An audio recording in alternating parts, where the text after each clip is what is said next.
In Henrik Mortensen's second DVD in the Fly Fishing Academy series, we went to the Rio Grande River in the southernmost part of Patagonia in Argentina. In 2010, we returned to this fascinating area. Rio Grande is the world's best river for sea trout. Stocks of fiercely fighting trout have a whale of a time here. Even the smallest fish have unbelievably broad backs. If you calculate the condition factor of a Rio Grande sea trout, you'll undoubtedly find that they have the world's highest condition factor. It's like a bullet, the shape of it. Totally bullet shape. Really nice shape of fish. They're very short, but extremely fat at the same time. Beautiful fish. In his preceding 5 DVDs, Henrik has mainly concentrated on casting instruction. In this film, we'll focus on fishing technique. In February 2010, the conditions at Rio Grande were so extraordinary that Henrik's capabilities and experience were really put to the test. He's never had to fight so hard to succeed as in this DVD. Henrik's creativity will be tested to the extreme in the attempts to catch the world's most gorgeous and wild sea trout. He'll be forced to experiment during 10 days of fishing. Nearly all types of flies will be tested in one way or another in the chase for Rio Grande's trout.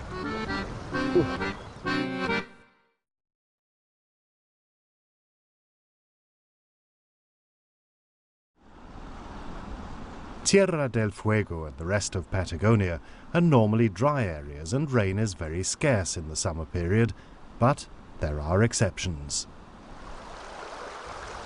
When the season in Rio Grande opened in January 2010, it rained nearly every single day for a whole month. The result was a completely muddied river.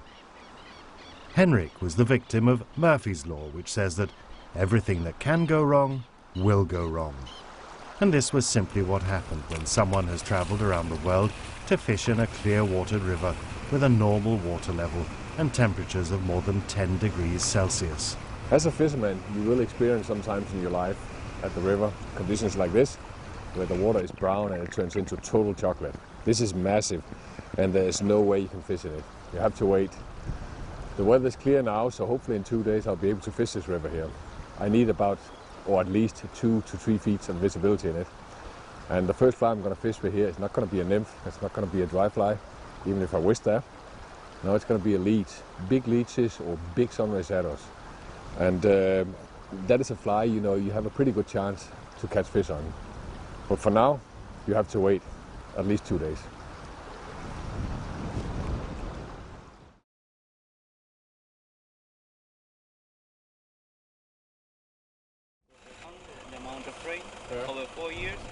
Henrik had planned a trip with lots of exciting and adrenaline-pumping service fishing with dry flies and tiny nymphs. When was the big flood? But the extreme conditions forced him instead to fish with large bushy leech flies most of the time. Alejandro Martello, Henrik's Argentinian friend, began to produce several different versions of the monster fly.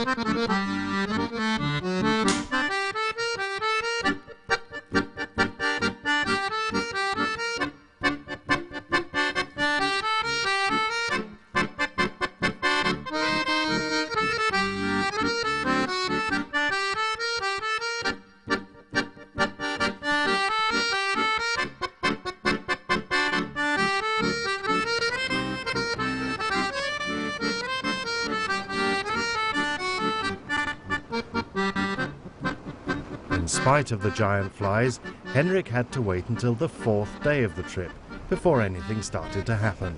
Now the water is still massive brown, you could say, but it's clearing a little bit. It has cleared about, I would say, 5 inches. And I've gone to a pool here where the fish normally would stay on the other side, where you have the deep part of this river. But due to that, you have a good current over there and a lot of brown water. The fish would not prefer to stay where they normally would be. They would stay over on this side here, where you say it's more shallow, there's less current. So they kind of sit in here instead. It's easier for them to orient where they are, you know, and breathe and just stay calm until they can actually move back to their pool again. What I'll use for it is the leech, and then I'll use a light line, because if I'm fishing a heavy line in here, a heavy sinking line, I'll be snatching the fish. But by using a floating line with a sink tip, I'll be like over the fish. The fly will be placed over the fish. That means they'll see it as a silhouette, and then there's a chance that they'll take it. So that's what I want to try.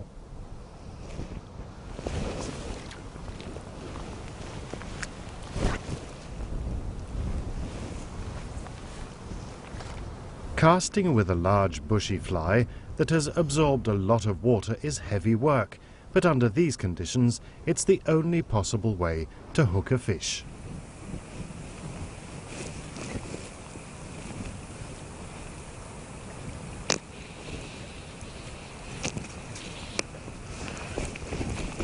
Just sitting in the slow water, but it should be. So that's normal when you have like this really, really horrible conditions with brown water. So you have to fish the slow water next to the pools, because that's where they'll be hanging for sure. Some night cockfishes, really beautiful cockfish. Well, he got on land. He had a hard time to kind of figure out where he was.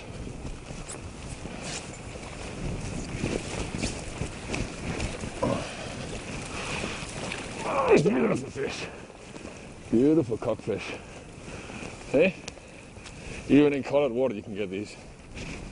So it's all a matter of us patient and try out these big leeches when you have bad conditions. Beautiful fish.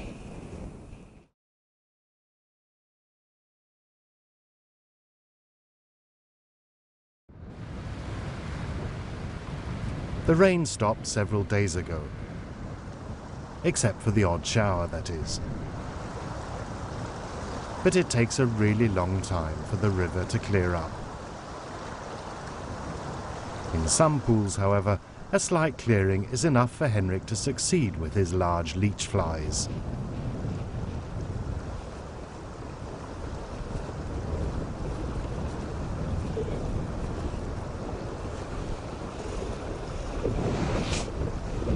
That's a good fish. Another thing is I have to get back where I came from to land this fish, because it's impossible to land in the middle of a river. So one thing is to fish in brown water, but another thing is to wade in it. You have no clues where these channels are, deep channels. I need to get over here.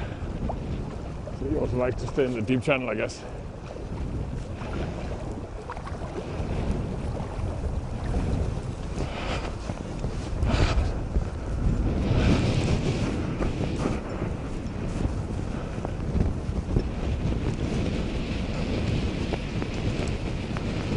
Nice fresh fish.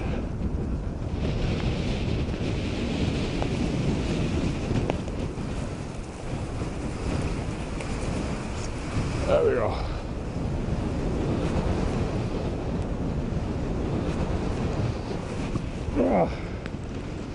Whew.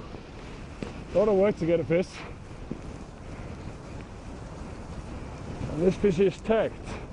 See the tag on the back? These are bullets, you know, they're totally strong when you get them. Very well shaped fish, totally. We're gonna get the guy out again. I'm sure he'll enjoy to get out in the water. So you can just let him sit there just on the bank. And he'll take off when he's ready. There he goes. That's the neat thing about sea turtles, like they actually stay still until you tip them up. When you tip them up, then they sit just for a little while and then they go.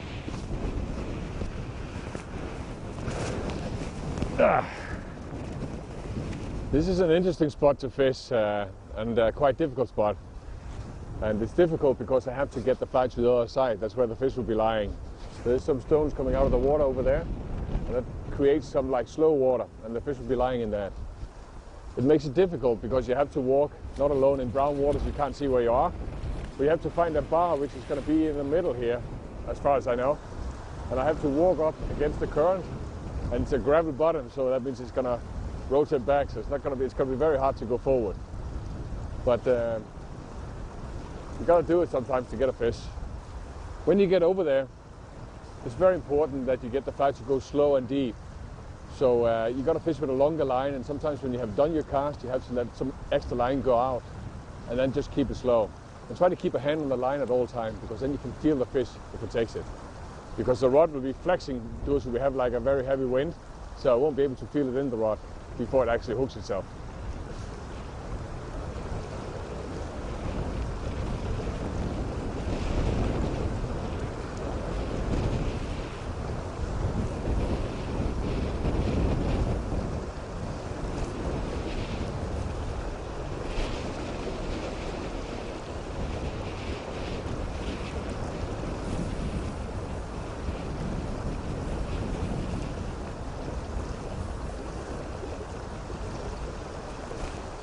Oh yeah, there he was.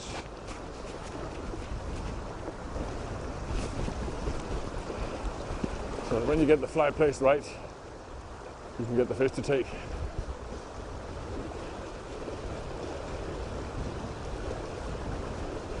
He's coming up slowly, this one.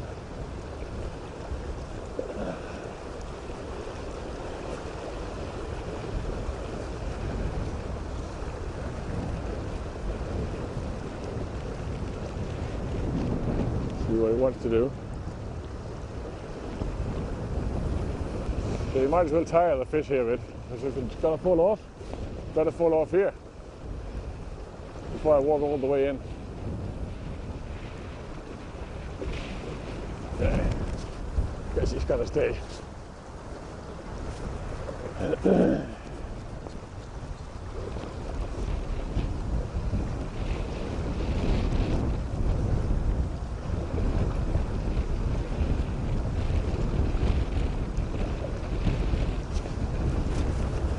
See where was it I got out? It's about here. Because I have this deep channel up here, you know, and I want to avoid to walk into that. But because it's full of mud.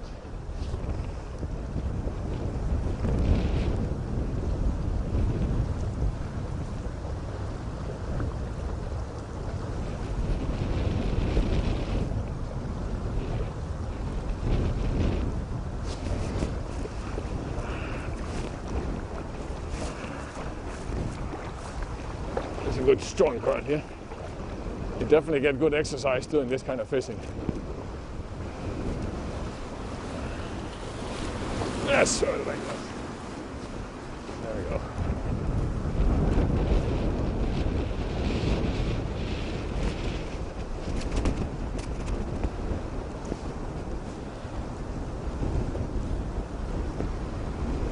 Nice fresh fish. Very nice.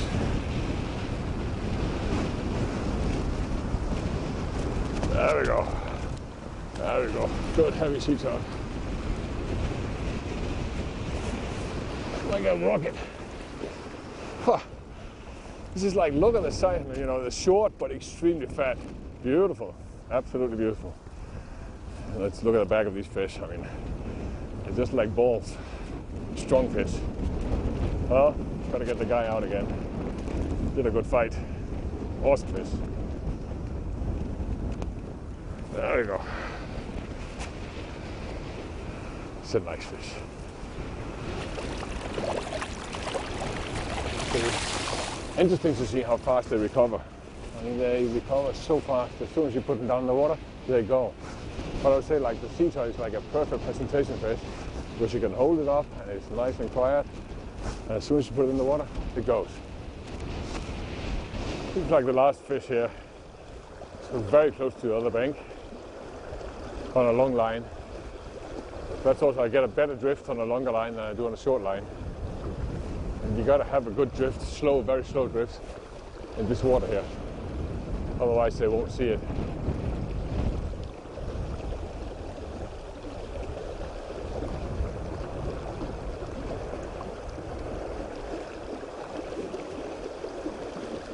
Yeah. Ooh. Oh, that's a good fish. That's what I'm talking about. That's a very strong fish, that one. This is just standing still. And I'm putting a lot of pressure on it. It just shows the strength of these fish.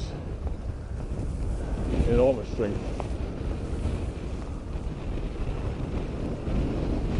Because this is a good current. There it moves. Oh, never saw the fish. Unbelievable. Never saw it. That's normally very huge fish. When they just stand still and they don't do anything. Hook is fine. Just have to try again.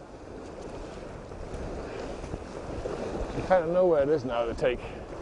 And you got to get the fly down. So they tend to stand still. And they can stay there for a long time. And you got to put pressure on them, you know. You lose some of these fish. And some you win. Whatever.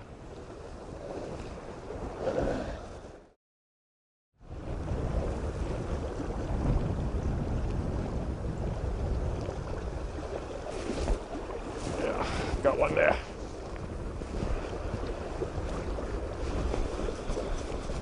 Well, that's not the same size as before. Smaller, but it's there.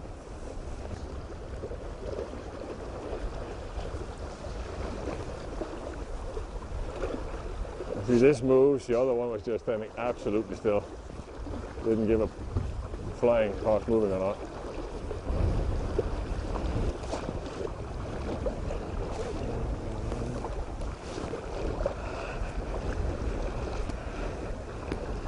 Too much fight, but I guess it's because the water's very cold. So then I don't fight too hard. There we go.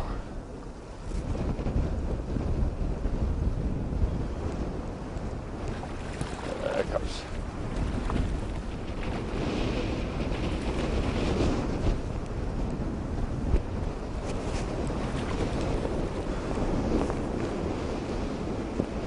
A small fish, female. Oh, just there you go. Very easy to get off the hook. Beautiful fish, though. Beautiful fish, and she's here to do business. Small fish, but well, it's worth it.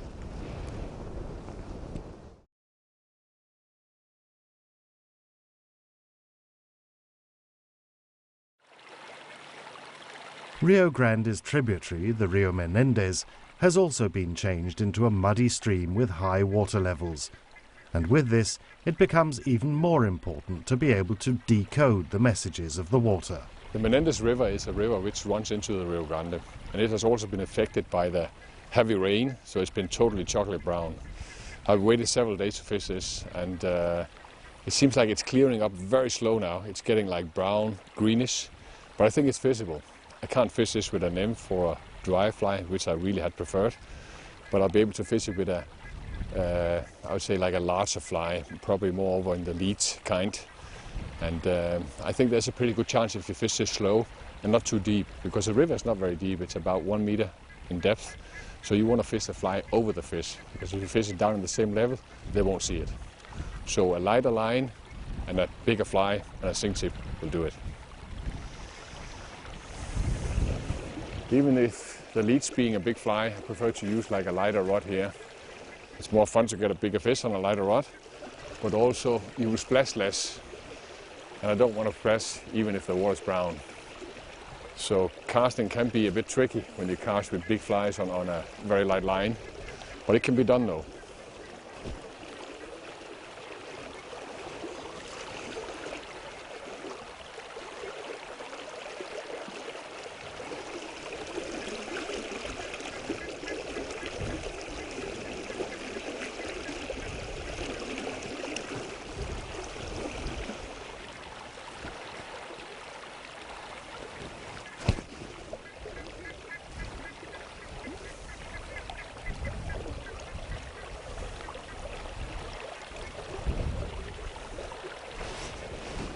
Yeah, that's a fish there.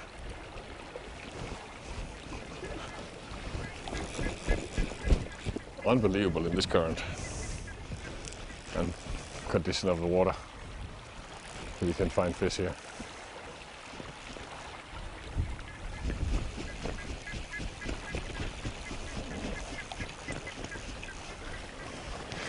I mean, this water is almost moss green, like very, very green. And very hard to look into. I'm more interested in what this guy want to do now. He's just sitting there and not moving too much. I mean, it's just like the fish, they just like to sit on the bottom. Like when the water's so cold, they don't move too much, they don't jump too much. They just try to sit on the bottom and resist the pressure as much as they can. I mean, if we had like 3 or 4 degrees more in the water, you know, they'll be jumping all over the place, but with low temperatures, they're more likely to just sit somewhere.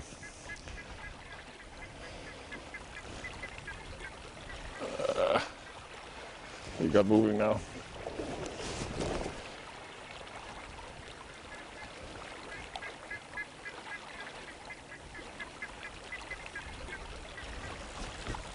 So you just have to like, just similar like salmon, just try to hold them up.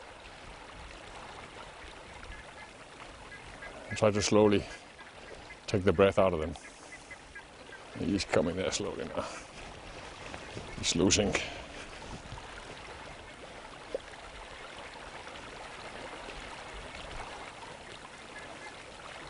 Thing is, the fish has a good current here to fight with, so you know, hard to turn them.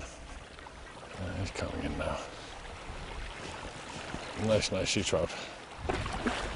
Very nice sea trout. I have a high bank here, but I still need to get just his head up on the bank. Otherwise, I'm not going to be able to take him out.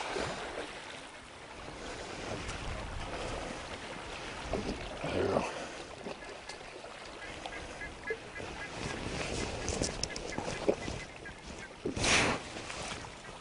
There we go. Nice fish. Nice, beautiful fish. What is that? Beautiful fresh fish. Nice sea trout. Small river and brown water, and you still get them. This fish needs to get out again so you can get some back to his environment where he belongs. Beautiful fish. Really beautiful sea trout. Absolutely beautiful.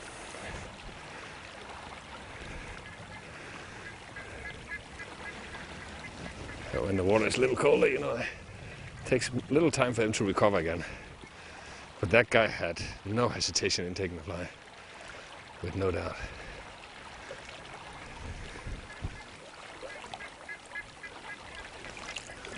There we go. And gone. Absolutely perfect.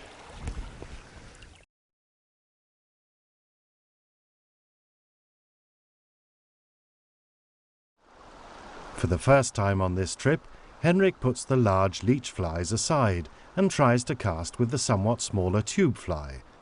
The clearing of the past days opens for new methods. I've seen a fish show on the other bank a couple of times here, very close to the other bank, and I've tried to fish it with the leech. I didn't have any success with that, So I've decided to try a tube now. The reasons why I want to tie a tube is also because it's smaller, and also I have the option like I can cast it very close to the other bank and kind of let it sink and then strip it out. It's easier to do with the tube than with the leads, because the leads can tangle when you just cast it over and give it that drift, while the tube doesn't do that. So let me try that and see what happens.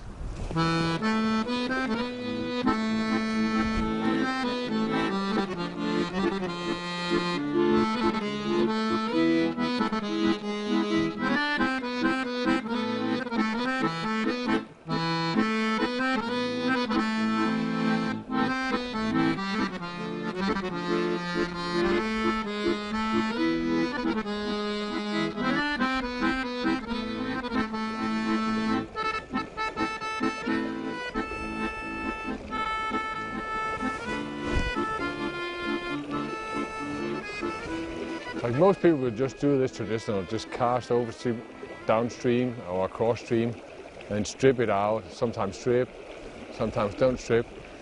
But I think in water like this, you really have to change your technique sometimes. And by changing the angle totally and putting the fly up and casting it upstream, making a mend up, let the fly come down. See, now the fly is sinking down on the other side. And as soon as it comes down there, then I start stripping it out. So that means that fly is going to come deep and then swinging out in front of the fish. So that's a different technique. So you can also say when you like walking down the stream, like when I walk down, and for example I make a cast there, that's the traditional way, mend over, like that, fish, fish, fish, strip somehow. Then you can imagine like when I walk down and then next time I do a cast, I do it upstream. That means that fish that's standing over there is going to see a fly coming like this, and then suddenly it's going to see a fly coming like this. So it's two different presentations. You want to present your fly in as many ways as possible. That is beneficial.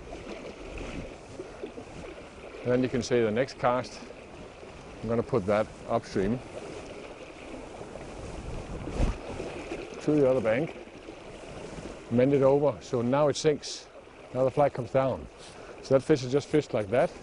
It's going to see the fly different now. It's going to see it coming out.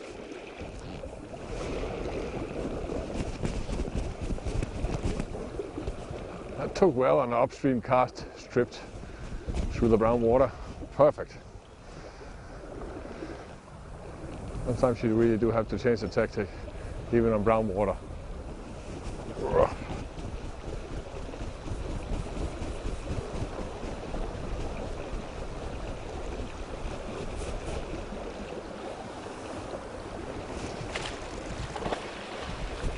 It's a jumper. It's a nice fat fish.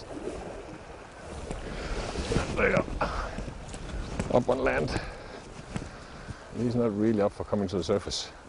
It's pretty much just standing down and just holding on the bottom. So the thing is, it turns like this, and it will stay like that until it gets tired.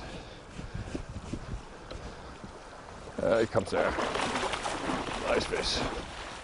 Nice fish. Absolutely.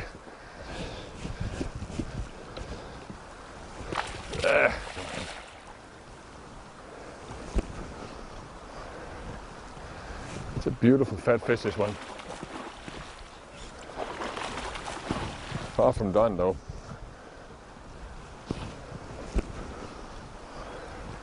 Sometimes they just prefer to stand like that, and you can't do anything about them.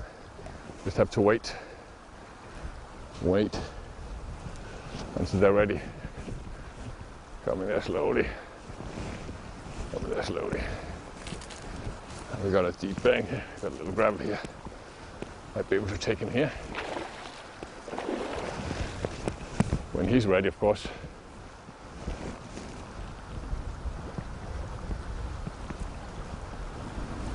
If we can get it in here. In the shallow water here. So very, very fat fish, this one. We got him there.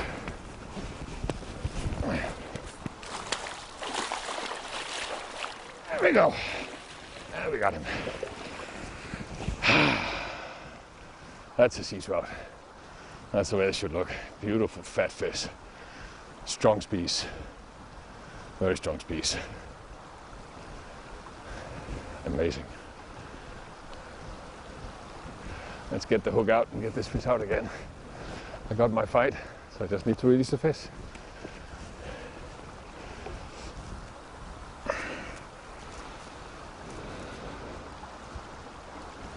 There we go. Okay, let's get him out. Beautiful fat fish.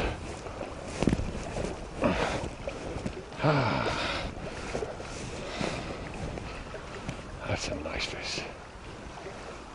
I'll just let him breathe a little in before putting out heavy fish.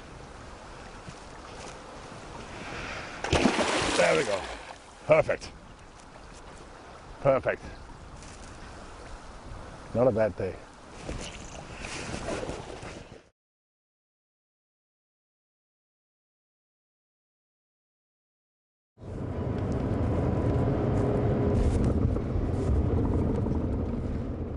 When you've travelled across the globe, why not take the full step and continue to the end of the world? Señoras y señores, bienvenidos a la ciudad de Ushuaia. Only 300 kilometers south of Rio Grande is Ushuaia, the world's southernmost town. The first white people came to this part of Patagonia around 1870. They brought whooping cough and measles, causing widespread epidemics among the native Indians, the Yamana tribe, which had no resistance to these diseases. Only 40 years later, the Yamana had been wiped out. At the entrance to Ushuaia, this Yamana sculpture is the only memory left of a vanished people. Ushuaia grew up around a prison erected in 1896. It has the unmistakable character of a settler frontier town. Residents as well as tourists shop in duty-free stores, and with its dead-straight streets and highly alternative facades and the architecture, which seems to have picked up its inspiration from a mixture of Tyrolean and Turkish traditions, Ushuaia has its own unique and rustic charm. Argentina is known as a country of meat-eaters, and Ushuaia's restaurant fully meets the Argentinian traditions for ample amounts of beef and lamb. Patagonia has earned a reputation for being the place with bad climate news, mainly about the holes in the ozone layer across the southern hemisphere and melting glaciers. But despite bad climate news, tourists flock to Ushuaia. In the summer season in the southern hemisphere, cruise ships arrive from afar to sail polar tourists the only 1,000 kilometers down to the Graham Land Peninsula that projects to the north from Antarctica. Booths have emerged near the harbour, offering trips to penguin colonies and excursions through the Beagle Canal. Charles Darwin navigated this canal in January 1833 on his way to the Galapagos Islands, where he developed his pioneering theory about the survival of the fittest. The Beagle Canal cuts through a fantastic landscape that resembles the Norwegian fjords, but it still has its own characteristic. It's here at Fin del Mundo, the end of the world, that the many thousands of kilometers of the Andes mountain range ends its march across the continent and disappears into the ocean. Here, in Patagonia's subpolar climate, the tree border is easily spotted on the mountain slopes. Subpolar means that the average temperature in the warmest month reaches above 10 degrees Celsius. But similar to the polar climate, the average temperature for the year is below 0 degrees. The southernmost part of Tierra del Fuego is very rainy due to the humid winds from the Atlantic Ocean, and this has resulted in a kind of rainforest of southern beach. West of Ushuaia is the end-of-the-world train, or Tren del Fin del Mundo as it's called here. The end-of-the-world train was originally built more than 100 years ago, so that convicts could freight timber and other building materials to Ushuaia. Close to the railway is the end-of-the-world golf course. A few kilometers further to the west lies one of Patagonia's 30 national parks, which are distributed across the Argentinian as well as the Chilean part. At the end of the glacier in the national park, a ski resort spreads out on mountain slopes that are densely covered with southern beach. Argentina established the first national park 90 years ago with the distinct purpose of protecting the Andes Mountains and the glaciers. Outside the few towns, both natives and tourists are few and far between. A few tourists, however, are intrepid enough to challenge the wild nature of Patagonia. This small group of Austrian mountain bikers, for instance, started their adventure at the end of the world and expect to finish many months later when they've cycled all the way to North America.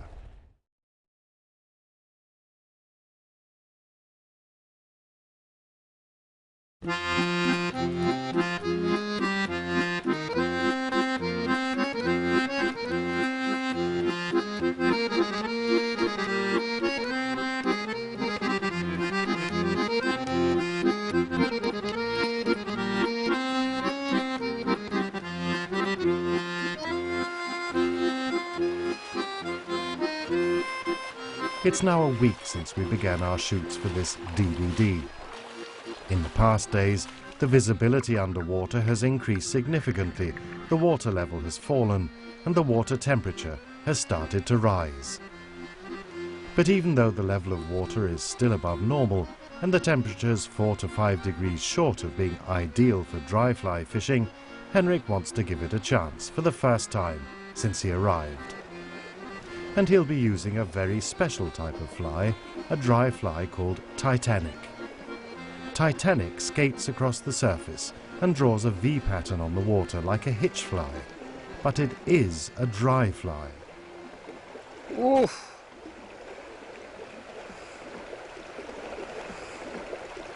It's trout there. Came to the fly.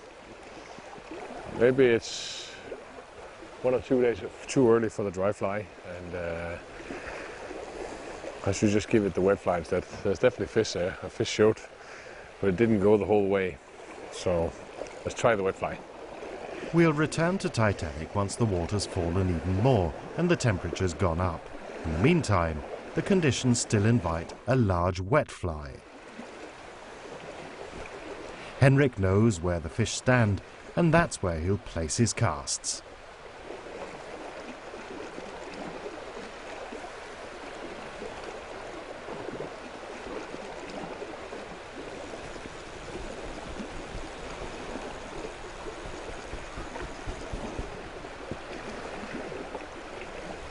You're standing quite far over.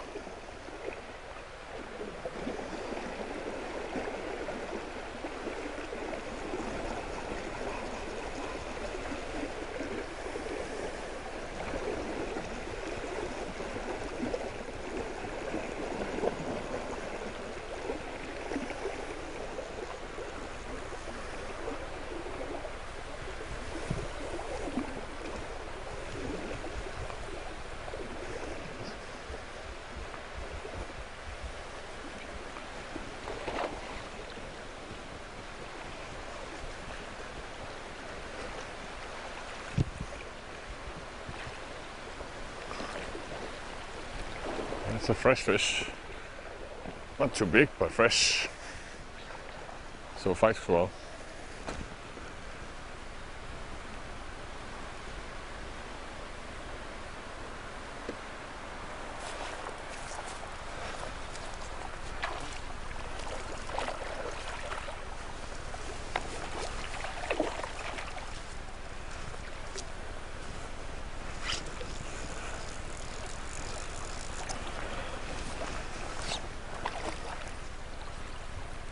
There we go. It's like a 7-pound sea trout. Very, very fresh. 6-pound maybe only. But a fresh fish. Beautiful little fish. It could be the one that I was going for. The dry fly, but just didn't want to go the whole way. So, you go back again.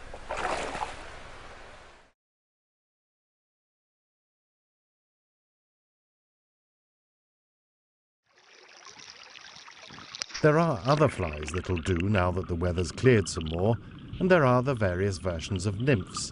Some are tied using thorax dubbings and rubber legs. Others are so small that you think the fish can hardly see them, but they can. After several days of mud water, high water and mud water, we have had a few good days here with lots of sun, and the river is clearing up quite a lot actually, and it's dropping like 2 to 3 inches per night right now. So now it's time to change the fly and start fishing with something else. So we're going to try like the nymph, which is what you normally would fish with this time of the year because of clear water, and also because you want to fish channels in the river. Even if there's still a lot of water here, you will try to see if you can get this nymph down in this channel and just run around the channel. So also therefore you want to use lines which has a sink tip or a super fast sinking lead at least, and then get this nymph down so it runs in this channel, and then just tweak it a little bit now and then. The nymphs can be extremely efficient in this kind of water where you have to fish on sensitive fish, because you can see when the water clears up and you have a high sun and a blue sky, the fish can see everything. So therefore even this little thing is a big thing in the water. So let me see if I can trick a fish with that.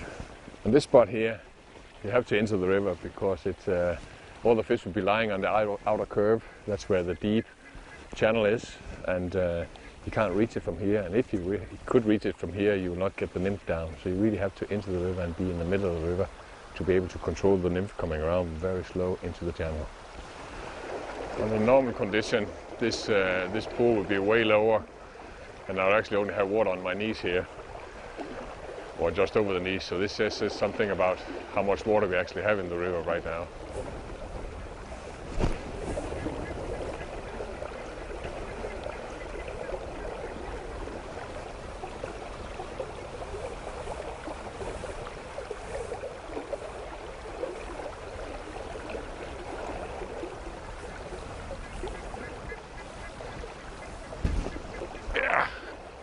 At last, the first fish by nymph.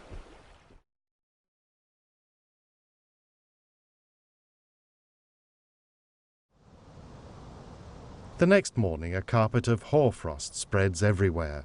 Perhaps this ought to make Henrik try with one of the large wet flies fishing close to the bottom of the cold water. But he's a stubborn guy. Titanic is a new fly on the market, and it's a fly which actually skates on the surface, so it's not a true dry fly. It's more like it's not a hitch neither, it's more like just a dry fly which is skating. And they can be very efficient with sea trout. And also you can use them for salmon also. I've had some experience with salmon with this one too. So it's always nice to try new options, or have new options you can play around with. So this morning I want to try it at this pool because it's very calm today, not too much wind. So I think this is a good thing to start with. If I was a sea trout, I wouldn't have any doubt. That must be food. Tried skating from land first. You know, it's a very calm pool this morning, but I can't really reach a fish, but it's quite wide here. So I gotta walk out a little bit, but try to be as less noisy as possible.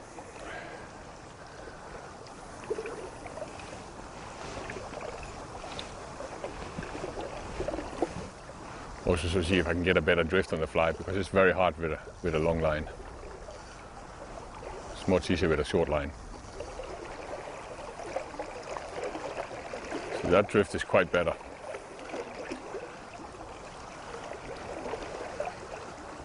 Or skate, you should probably call this instead.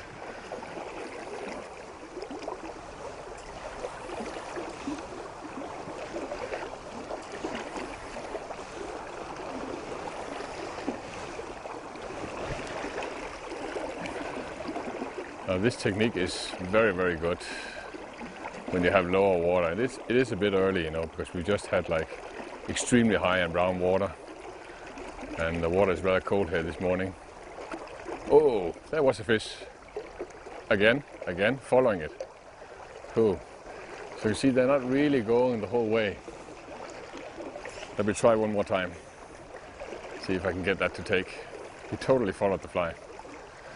So the technique is usable. But I promise you, like if the water was about 1 foot less and a bit water, it would have hammered the fly and not just following it.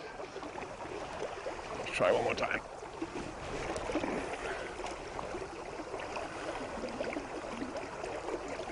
It's always exciting when they do that. And the thing about this technique is the same as dry fly. Do not do anything before you actually feel the weight of the fish. You got to feel the weight from the fish when he takes the fly before you actually set the hook.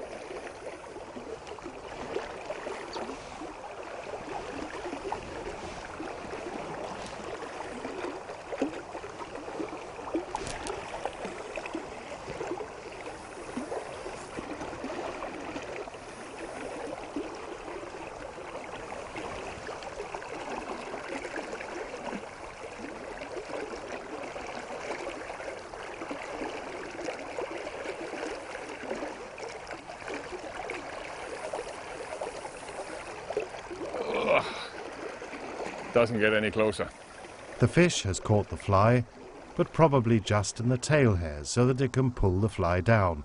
It hasn't taken the hook. See, what we need here is like a little temperature rise, like a little higher. If I had like 1-2 degrees more, that fish would have hammered it. Or if I had like 1 feet of water less, same thing. But it is high water, we have to remember that. And it is rather cold water here in the morning.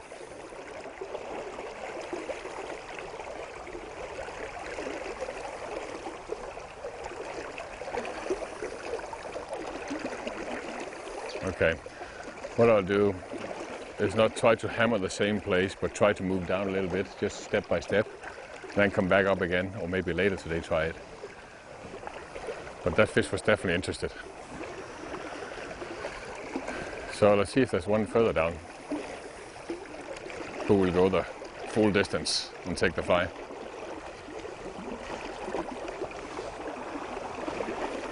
Now I've been fishing with sinking lines for a long time now and heavy rods, so it's really nice to fish with a single now.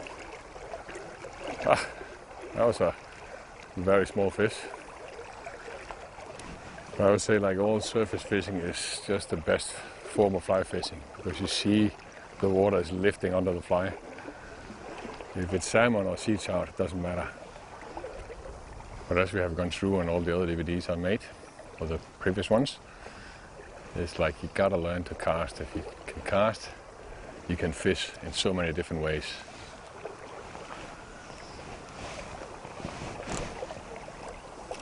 That's the whole key to success in fly fishing. And here again is a situation where you can use a circle C, because you can change the angle completely 180 degrees by doing that circle and going upstream with the cast instead. It's just the most useful cast ever. So that's the reason why you have to learn that.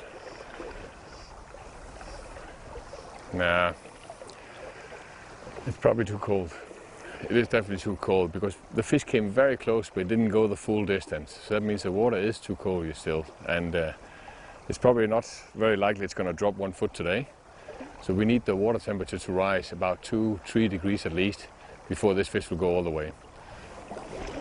Let's try the nymph then. And I'm going to try the nymph here with a, I think 2, 3, 4 line.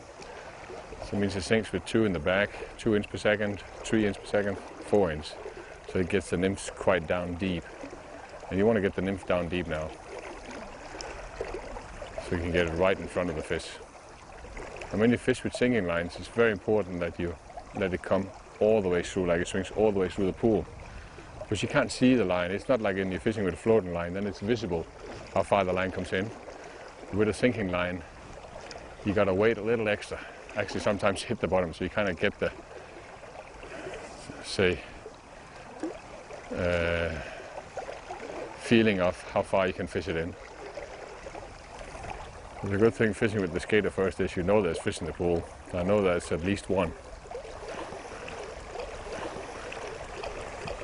So let's try to see if we can get that one.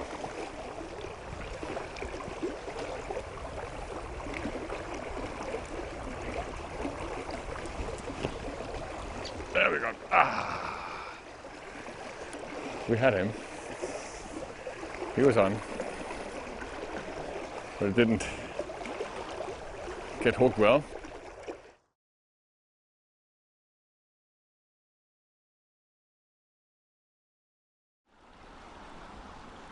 The day started out rather well, with promising nymph fishing, but the luck disappeared again as the day went on, and since the large wet flies didn't produce any fish either, it was time to try an entirely new type of fly.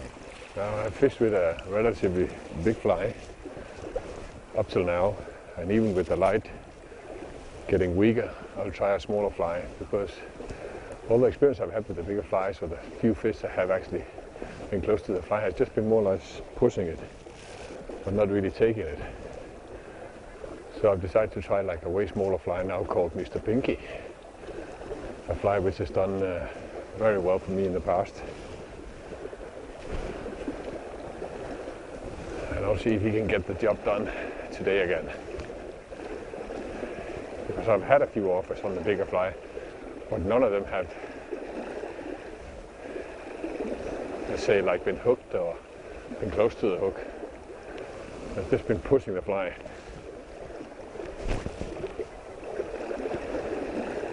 Sometimes it's an advantage to go down to a smaller fly where you have the hook further back. So when they try to push it or just nibble in it, they get hooked.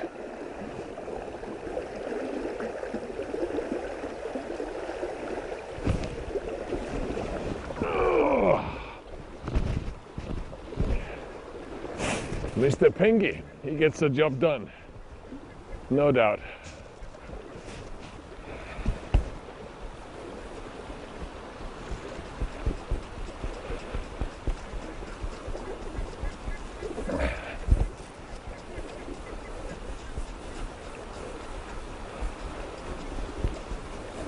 Relatively strong fish, this.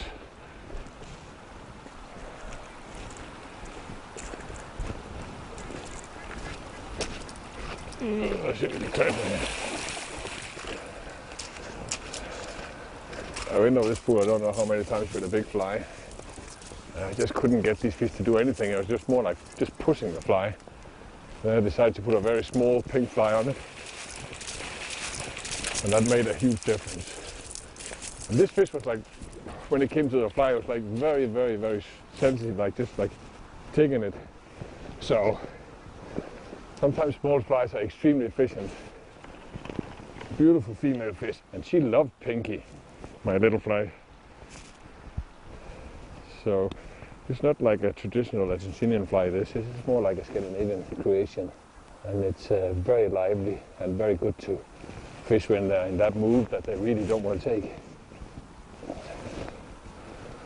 You can get this fly out. You see, it's all the way out, just touching the lip here on the top. And I felt the fish coming twice actually before it took. There we go. Very nice, small, just pink fly with a tube after it. Nice fish. Beautiful female. Been here for a while. Nice. So she did well, so now I can put her back out again. I'm sure she will be happy to get out. There she goes. So sometimes your flies can be too big. You can fish with flies which is way too big and they kind of just push it. And then it's an advantage to go down to something very small. And also, as you notice, this fly was just in the lip on the outside, and actually felt the fish coming like this before she took it. Let's get back to Mr. Pinky a little later, a highly versatile fly that can be used under many different weather and water conditions, as Henrik will later demonstrate.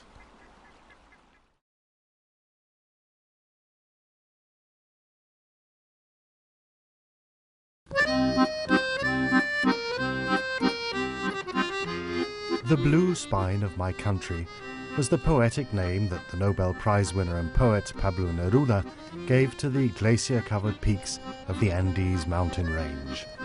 Neruda came from the Chilean part of Patagonia, where the breathtaking sight of the blue spine, or Andes, is as clear as from the Argentinian part. Argentinian and Chilean Patagonia covers across more than 1 million square kilometers. The population is less than 4 million. With its large, open and empty expanses, bordered by glacier-clad mountains, Patagonia is a fantastic landscape and the only one of its kind in the world. The sky, the clouds, the earth, everything has its own unique expression and pattern in Patagonia. The many scavenger birds, such as the caracara and the condor, highlight the mercilessness of nature. Life comes to a sudden halt here. A clumsy leap over a fence is punished with death. Life begins equally suddenly. On a hard gravel road, a bloody placenta reminds us of an ungentle encounter with life. A few meters away, the unharmed and still wet newborn calf tries to flatten itself, while the confused parents jump backwards and forwards over the fence. The weather in Patagonia changes as abruptly as life and death. You can experience all 4 seasons in just an hour or two. From hoar frost in the morning to a spring-like clearing of the frost that's hastily swept away by a warm spring breeze. The breeze is replaced by hot sunshine with summer temperatures of more than 20 degrees, which is again followed by a rapid change of weather with icy cold gusts of strong wind like an autumn gale. It's only 130 years since the first Britons arrived here with flocks of sheep from the Falkland Islands. In the following 100 years, wool was an important source of income for Patagonia. The wool is still sheared, but synthetic materials have turned sheep farming into bad business. Now it's cattle that crop the Patagonian pampas. They graze along guanacos, which are the sprinters of the pampas and related to the more well-known llamas of the highlands.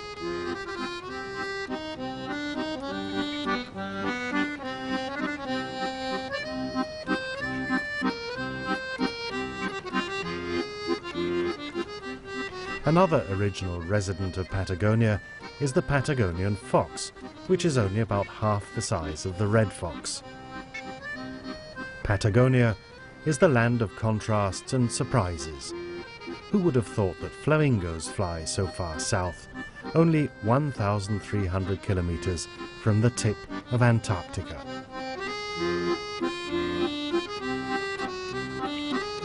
Here, there's an overwhelming richness of birds of any kind. And on a good sunny day, trout munch insects in the warm surface water. Similar to horses, cattle and sheep, the trout were imported to Patagonia by Europeans. Fertilized trout eggs were placed in Rio Grande about 3/4 of a century ago. And their descendants have made Rio Grande the world's best trout river. The hills and mountains of Patagonia are covered by southern beech. The fluttering moss flakes hanging down from the tree bring eerie images of Fangorn and the Lord of the Rings to mind. Patagonia contains enormous natural riches in the form of oil, gas, gold, iron, fresh water and wind for energy production, not to mention areas for grazing.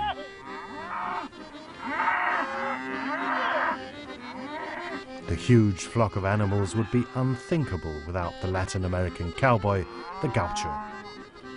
In many ways, the scene here resembles the Wild West of North America more than 100 years ago. There have, in fact, been several notorious gringos in Patagonia.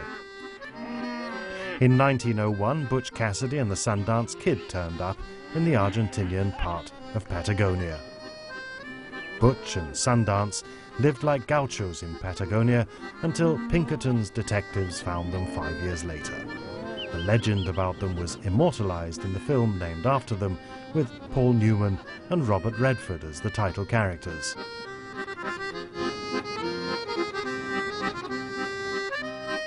Patagonia still has a certain magnetic attraction on famous people.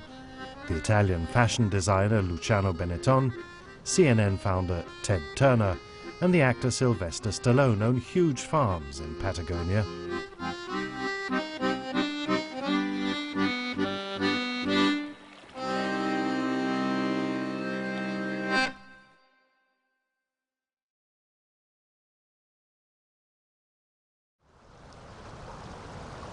Rio Grande meanders through the landscape on the large Tierra del Fuego island from the Andes Mountains in the west to the Atlantic Ocean in the east.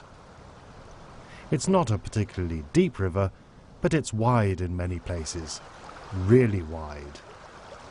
So when the pool is close to the opposite bank, it takes long casts to get the fly all the way across.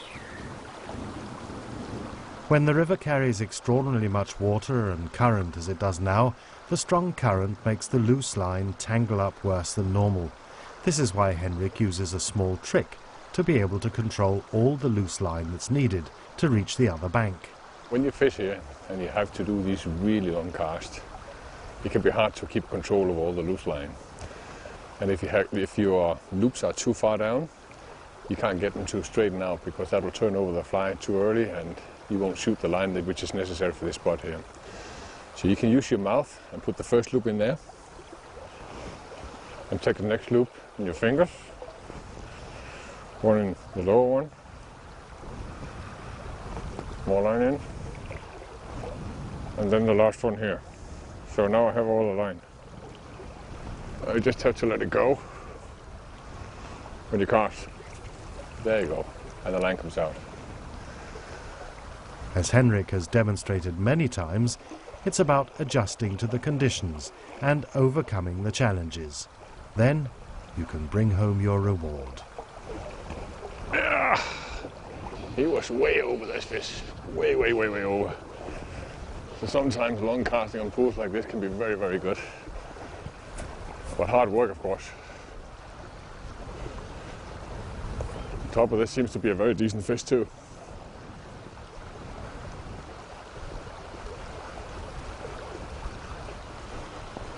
Oop, where's it going? Oh, this is strong. It's just going upstream. And that's because the line is behind it, so that's why the fish will go upstream.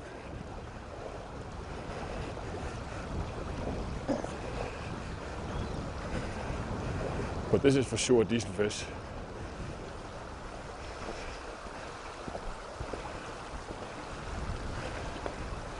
Unbelievable strength this fish had. Unbelievable strength. Unbelievable strength.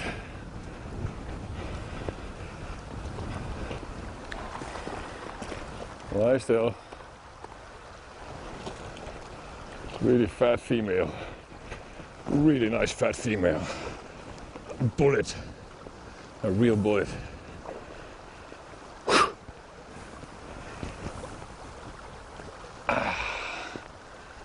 Amazing.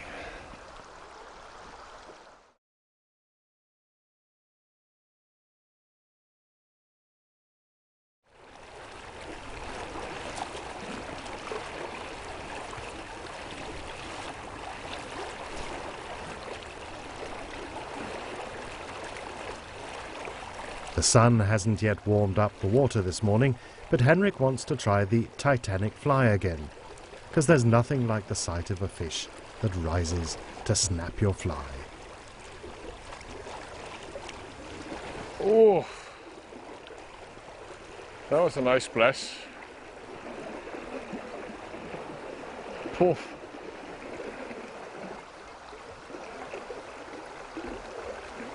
That was a good fish too.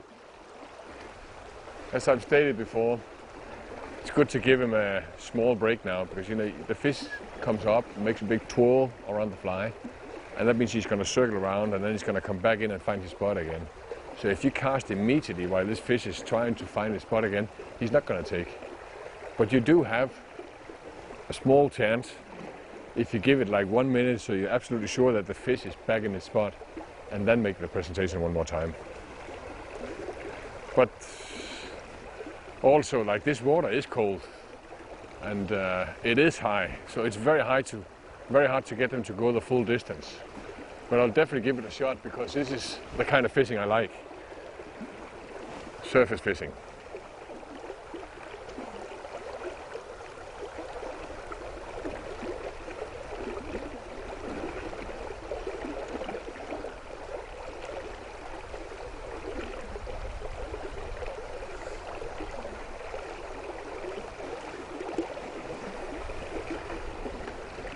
And we try to make a different presentation this time, trying to cast a little downstream instead of across, and then kind of tickle it up.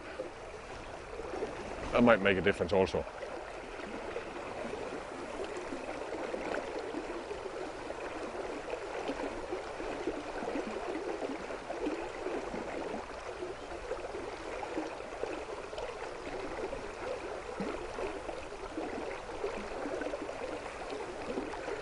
But that's a good thing about the skate fly, you can do both across and you can cast downstream. I'll try to cast across or downstream again.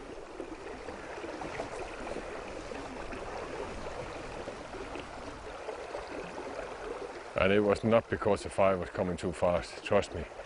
If they want to take it, they will take it. You cannot fish a fly faster than it'll take the fly if it wants to.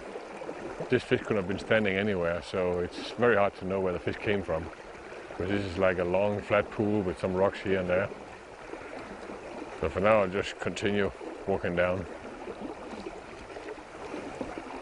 Change of angle, now upstream.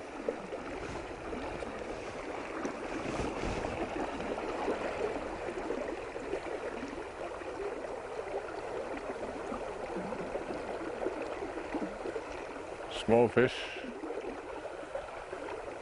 There's a big difference, that 12 compared to the other one. Seems like the sky is breaking up, so then it could be a good idea to just give the pool a rest now and just come back when there's clear sun on it. But it might improve a little, you know, if you get sun and everything get warmed up just a couple of degrees. So I'll cross my fingers for that.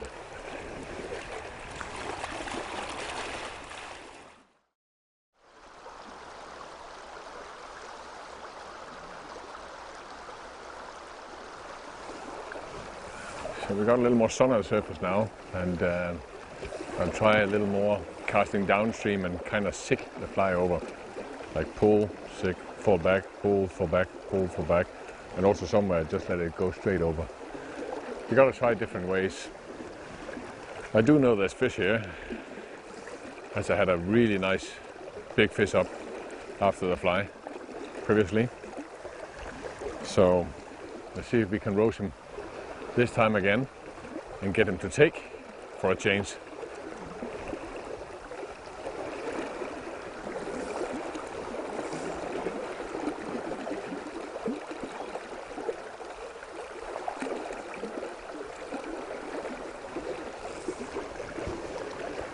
If just the water has been 1 foot less, it would have been wonderful. It would have been amazing. Whoa, he got it. That was a good take. So just waiting just a little bit made the difference. That definitely got the fly, that one. I didn't even have to strike. I just have to be careful because it is a skinny hook. We gotta trick the fish out here. But he's a lively fish, I can feel that already. There he comes. Ooh, nice fish. Very nice fish. It's a relatively thin lead I have here to give us much motion on it. So right now I think I could walk out a little bit to the fish. Also try to keep some line off the water. Because he's actually trying to pull up under the water now. And you don't want to get too much line under the water.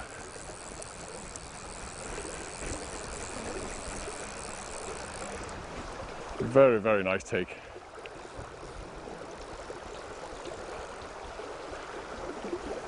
It can take a little while before you get fish in like this. Because you know, when you have thin leaders and small flies, or not actually a small fly, but a thin hook, if you force it too hard, you can actually cut the hook out through the fish. And this fish, As long as it's fresh, sometimes it likes to go up under, you know, and pull the line in under the water. And then it breaks off by itself. And it's not a small fish, this one. So we have like a standoff here. So in case like you just have to keep your head cool, just wait a bit. But it's definitely an advantage with the little short line here. And he is dropping back slowly. So he feels the pressure I'm putting on him. But he's not done though. There we come. Oh, burned my hands on the line there.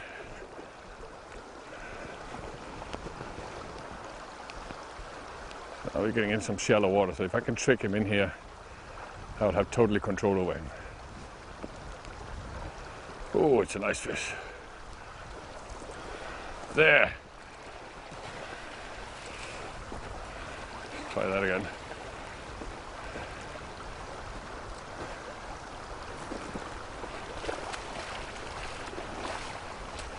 There we go. There we go. Whew. What a fat fish. What a fat fish. What a beautiful fish. Massive, massive, massive. Really beautiful female. So it fought really hard. That was so nice. Finally a dry fly after many days trying that. Got the fly out. So Titanic did it early February. Look how fat this fish is. It's amazing. I have pretty big hands. This fish is enormous. And this is a good, strong stock. So let's get the fat lady out. Oh. I'm sure she would like to go back to where she came from. There she goes. Beautiful fish. That was so cool. I mean, being persistent on the dry fly, even with the cold water, and like 5 days ago, you didn't have any visibility in this river. You still have high water, but it can be done if you just keep on doing it.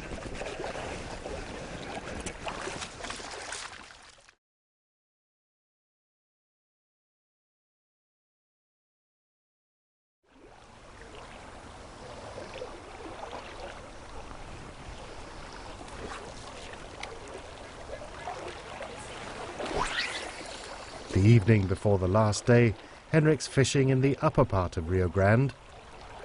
Mr. Pinky's perching once again at the end of the leader, and once again the fly shows its potential. Yeah. Oops, that was a high jump. One more time. Smaller fish, but funny. Oops.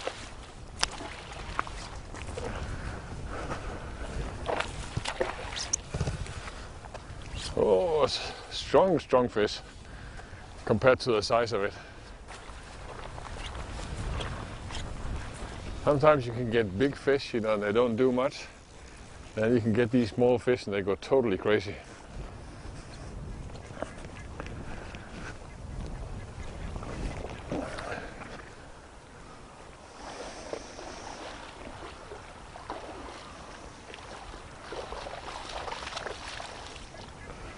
There we go. A little rocket ball here. Always fun to catch those. I really don't care if they're small sometimes, you know. I mean, this is fishing, you know, and it's just nice to catch a small fish sometimes also. Beautiful little fish. Get out. There you go. Lots of energy, huh? After yet another demonstration of how efficient Mr. Pinky is, Henrik changes pool and once again tries the Titanic fly.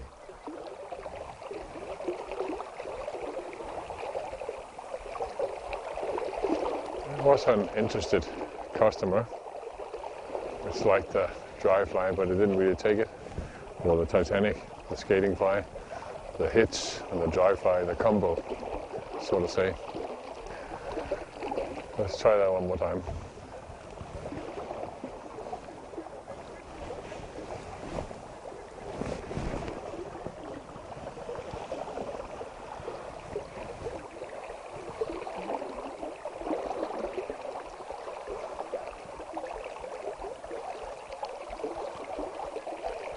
Oh yeah, he was waving right on that, but hesitated again. You can kind of see the water was lifting just a little bit, so that makes it more exciting now. Let's try that again, the same distance, same spot.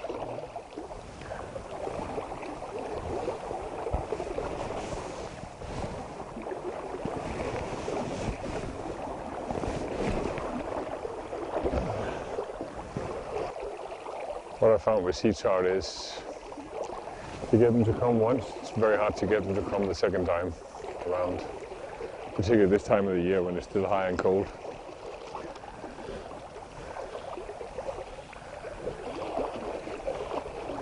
While salmon, you know, it's easy to get them to come several times, as long as you give them like a couple of minutes to sit down to the spot they were at. So what you can do, you can change the tactic a little bit.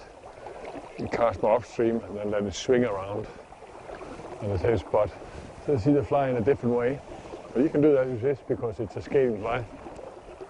It's incredible to experience how the fly provokes a reaction from the fish over and over and over again. Again this evening, however, the trout stopped shortly before snapping the fly. Still, the splendid evening promises a grand finale for the next day.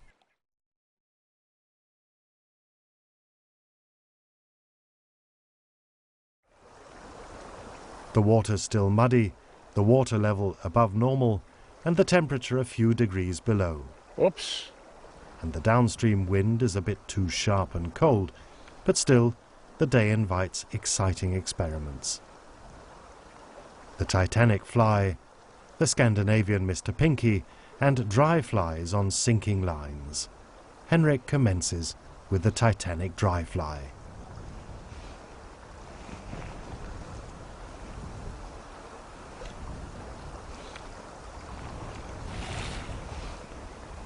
Seems like they like the skating fly this morning here.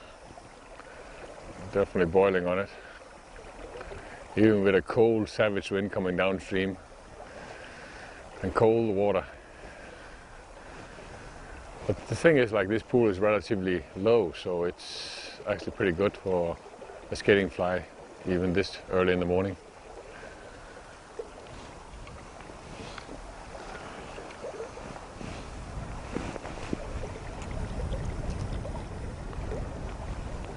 So I already had 2 good boils after the fly, so I think there's a pretty good chance to get a fish to take here. But you know, still have a lot of action though. And I'll see if I can't get this fish to take, because he seems very, very interested. Let me try to go across again.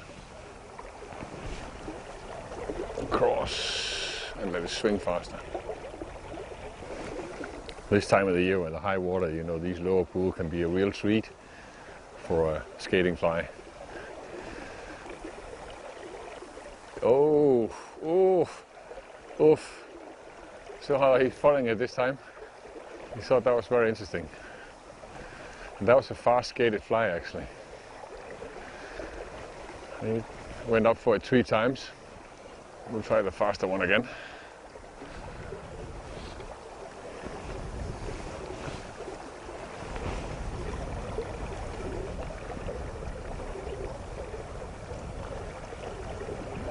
So I kind of hold the rod. You see, hold down, let the line, let the water press the line around. So the fly comes really fast. Oof!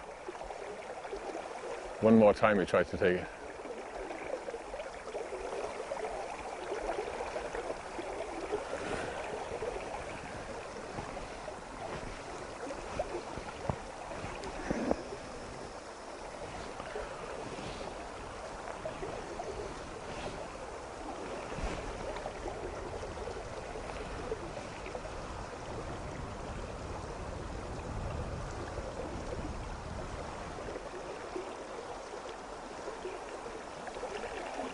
Oof, come on, take it.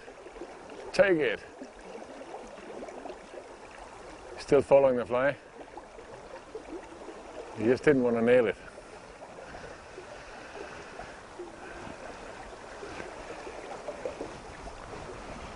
So if you are addicted to that kind of fishing, which I truly am, because I know like a wet fly would probably be an easy thing here, but it's just this is more fun. You got him. There he was. Now he took it. It took him some time to take the fly. It was not an easy catch, this one here. Nice jump too. Very, very nice. It's just the best when you can do this even on cold days, like fish with a skated fly and get them to take. I mean, this fish was chasing the flies like 4 or 5 times before he decided to take, and he was taking on a fast skated fly.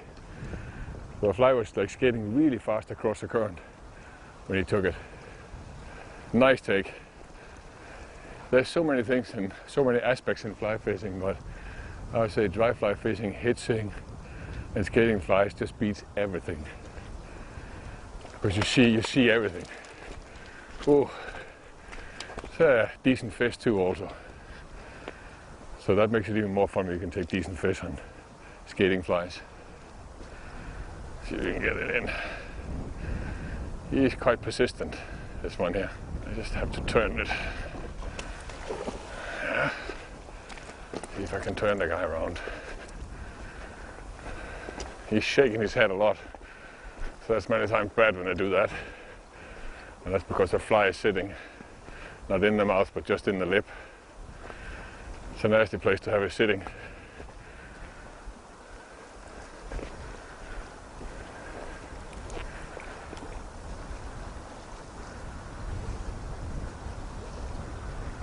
See if we can turn the fish in here. It's a quite deep fish, so as soon as you get in on the shorter water, he should be able to lie down. And we got him coming in. That's a nice fish.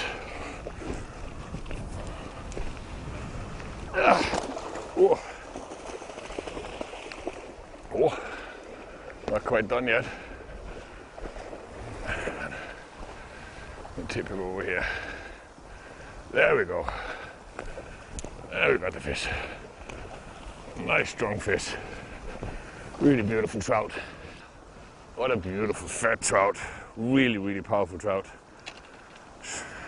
Amazing strong. Look at the size of this. Isn't this a nice fish? Cockfish. And see, he was following the flies. I don't know how many times he was following the flies, this guy here. Beautiful fish. Deep and heavy. It's like a bullet. Totally. Nice fish. Let me get the hook out. There we go. Again, the Titanic. Perfect fly. I'm sure there's more fish here because I have seen a couple of fish show also after I caught one, and they're just not reacting to the skating fly anymore. It seems like maybe there is too much wind right now, maybe it's a light change, but there's just like absolutely no reactions. So I think I'll try with a wet fly instead, a small wet fly, maybe Mr. Pinky, and see what he can do here, because that's a perfect pool for him.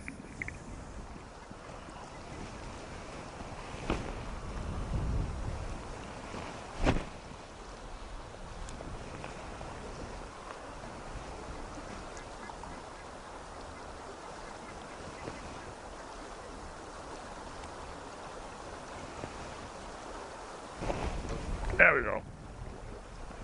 That was one that took it.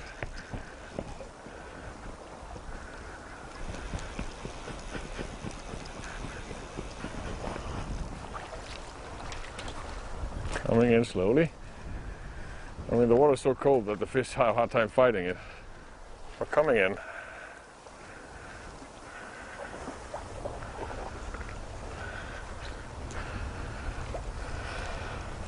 See if I can put them on this nice gravel beach.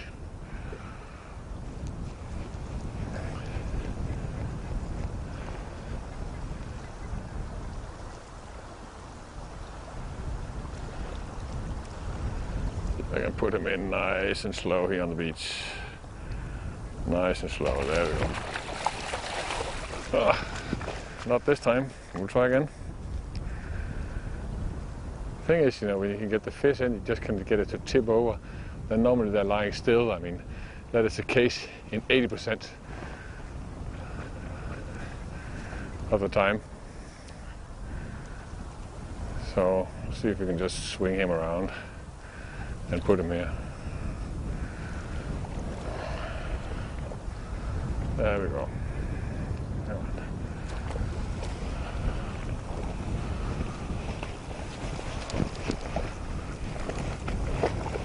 Well, you're jumping around like that, I'm just going to release you. That's all. You don't have to jump like that.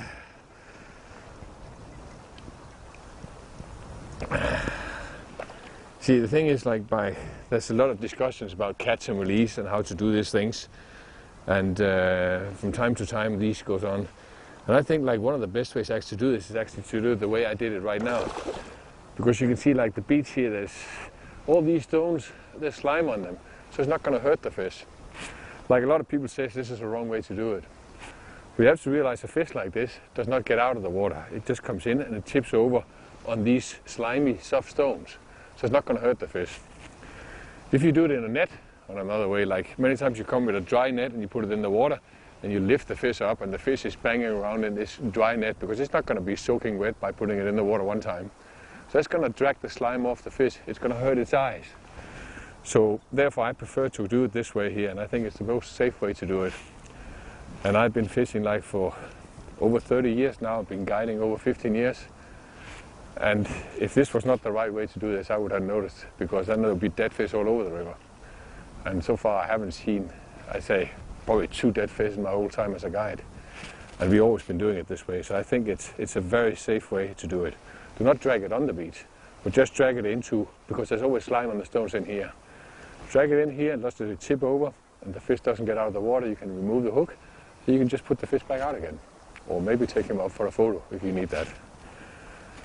Good.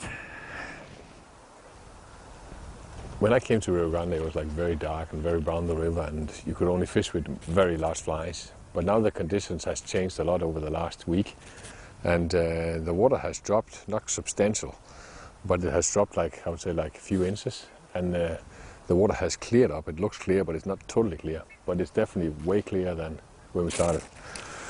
So now it's time for me to start working with some other flies, and I have brought some flies here from Scandinavia, which a good friend of mine tied for me, and those flies I've used both for salmon, and now I'm using them for sea trout, and I found them very efficient. It's a very short fly, which is actually tied on a cone head, so you don't have the cone head in front of the fly, but inside the fly. And I have them in many different kind of colors, so I can pick whatever I think is right for the moment. Also, the way you put this fly on is different. And I use it many times, when the fish is kind of in the nippy mood, say they don't really want to go for the fly, but they're just going up, bomb it, or just biting in the tail of it. So the tube is actually loose here, and then I put a piece of plastic between it. So that means when this fly is fishing, the hook is all the way out in the end of the tail. So if they try to just nip in the tail, they'll get hooked. And I find this fly very, very efficient in this kind of water which we're fishing right now. The special Scandinavian fly is made of rabbit skin, and as Henrik has demonstrated, it can be used under widely differing conditions, both when the fishing takes place in muddy and cold water, and when the water has cleared and the temperature has risen. And there we go. I got him this time. He was puffing that fly I don't know how many times and didn't really want to take. But this time he got hooked. Sometimes you get these extremely hard takes and you think it's the fish of a lifetime, and it's absolutely nothing. But look how it fights. It's unbelievable. Completely nuts.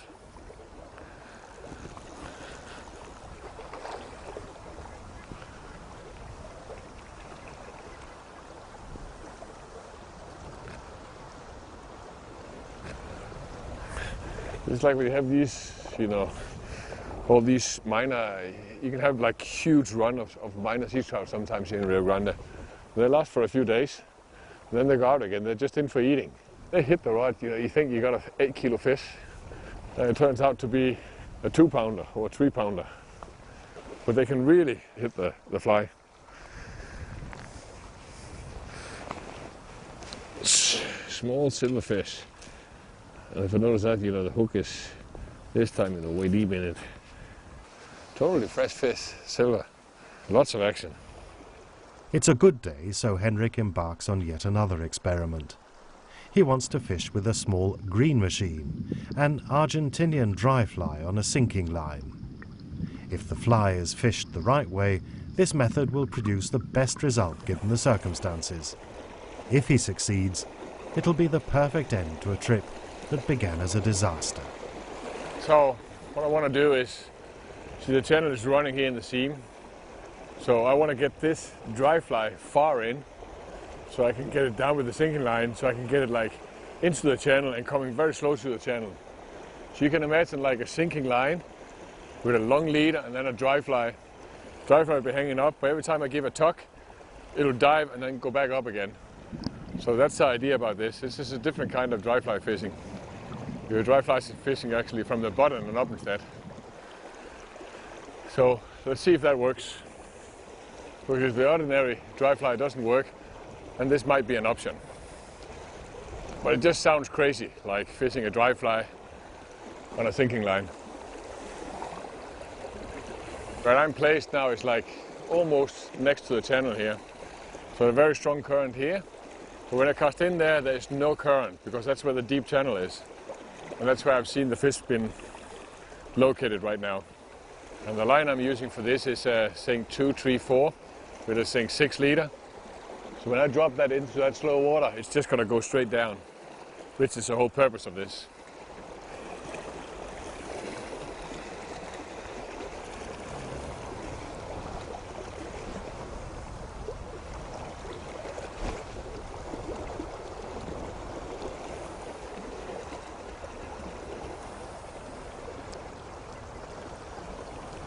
So the fly actually starts on the surface, and when I pull in this, the fly will dive.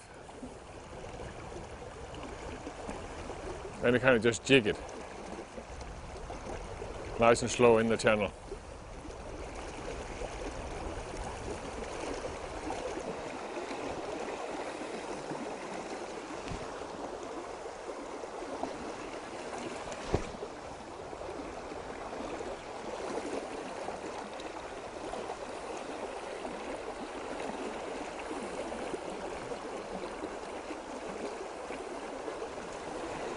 The only thing that can be difficult with this is you have a very long monofilament leader in the end, because you don't want the fly to sink, you want the fly to like drift free so it can pop. There we go, there we got it. I don't know how many times this fly fished took. So you can see like in the channel there with a dry fly fished under the water, can be very, very efficient.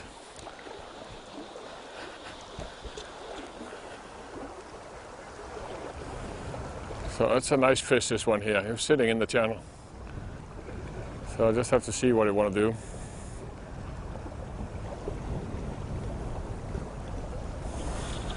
So this can go on for a long time until it decides to give up. And when it's like bigger fish, you got to keep cool because he's just like turned his side to me. So in that way he's really, really strong. So I'm going to see if I can break him down. There we come. You know, when they're standing in a good current, you know, it's impossible to. When they do this, when they turn their side like this, you can pull this fish forever, and he's not going to move. So you kind of have to break, you know, tip him out of there to get him to fight.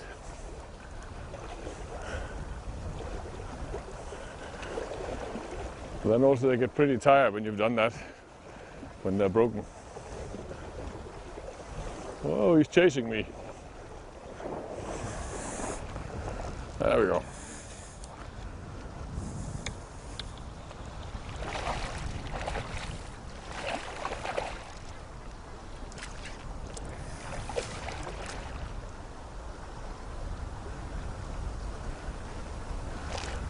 It's also a typical cockfish, you know, they're normally very strong.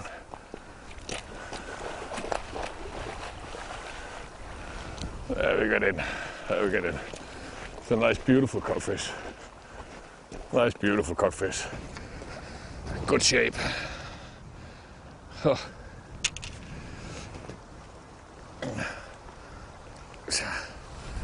He's getting to the end of the season already, but he's in nice shape. Extremely strong fish, so beautiful. He took that little green machine like it was the last bite forever. First Titanic, then Mr. Pinky, and finally a green machine dry fly on a sinking line. An efficient demonstration that you succeed when you adapt to the conditions and are willing to try new ways and test new methods.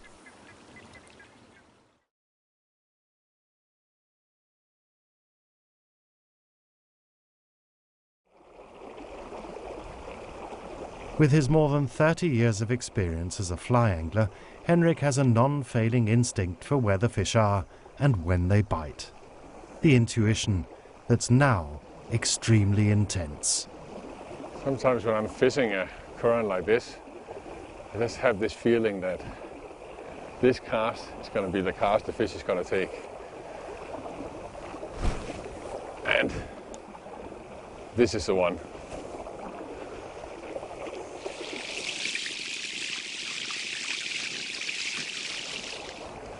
And not. We just have this, like sometimes, you know, the cast is perfect and you just know the fish will take this one.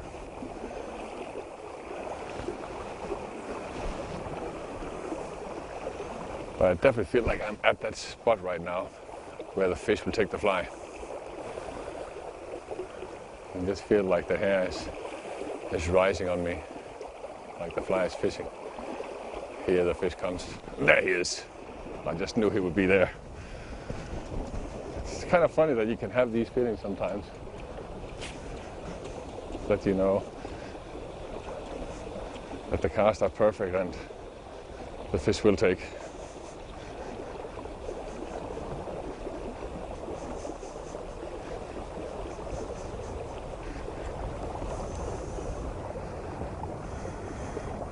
And look what's come out of the water. A brown trout.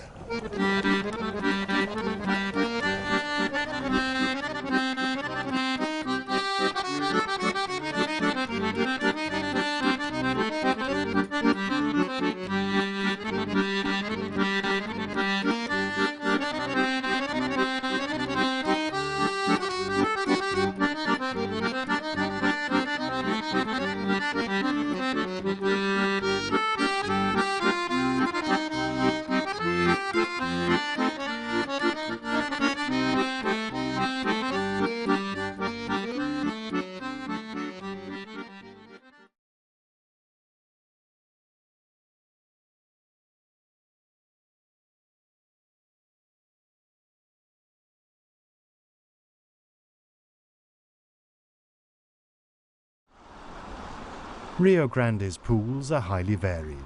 That's why it's so important that you're able to read the water and to use your flies to sweep it. Henrik has his favourite sweeper for large pools like this. In a pool like this, which is a really wide and big pool, it's good to fish like with a line which presents a fly between the surface and the bottom. And you just have to sweep the whole thing, trying to find a fish here. And a fly which is very good for this is a sunray shadow. Also, the sunray shadow is a rather long fly, so that means when it's going to move over turbulent water like this, it's going to have a lot of motion, so you don't have to strip the fly all the time, you don't have to move the fly. Important here, well, the important part here is actually to cover as much water as possible to see if there is a fish there. And also, while you fish down the pool, of course, try to keep an eye on the whole pool to see if there's anything moving anywhere. I would say, like, if I walk down this pool here and I've swept like every single square meter of it with this fly and I don't see anything on the surface, then I don't think there's any fish here. So I'll just move on to the next pool, try to cover as much water as possible. But you can see in this pool here, like, you have a line of rocks in the middle here, and if the fish are here, they'll sit around those rocks in small pockets. So let's try to work down and see if there should be a fish here.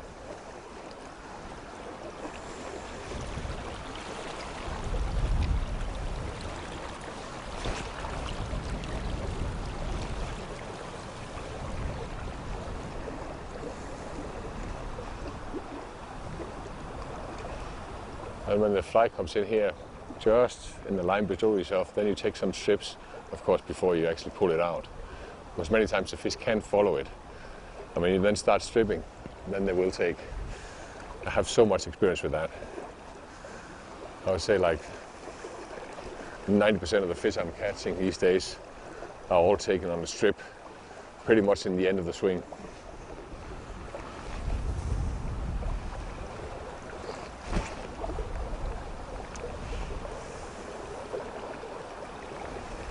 Get the fly down so it gets into between the surface and the bottom, and then just let it sweep over. And this pool is like really, really wide, and you got to cover as much as possible. So overhead casting here is a very good option. You will cast longer with an overhead than a spey cast on any day. And with the wind here always coming downstream, it'll be much easier to do with the overhead cast with your right arm here. Normally I would have my rod in this side here, fishing on this side, but if I had it on this side here or this hand, I wouldn't be able to cast because the wind will like push my loop over. But having it at the right arm and then using what we talked about in my last DVD, remember the circle counterclockwise to start up the cast, then you have the line facing the direction you want to cast immediately. So you take the circle counterclockwise, and then you're ready to do your forward cast. One back cast and let the line go out. And you will pretty much be able to cover the whole pool here. So again, circle counterclockwise is an extremely good cast to know. And this is also one of the options you have with it. Now I fished through this pool and I didn't have any reactions at all, not even a bump to the fly. And I think I covered it very well. I walked really, really slow through the whole pool, and I kind of covered every square meter of it. And no reactions, I didn't see any fish. So many people, when they do go through a pool like this and they don't have any reactions, they start changing their flies. And they think, well, it must be the fly there's something wrong with, I'll try a smaller fly. So they put a smaller fly on and go back up again and start all over one more time. They come down to the bottom one more time, and they decide maybe it's the color there's something wrong with. So they change the color on the fly and go back up again.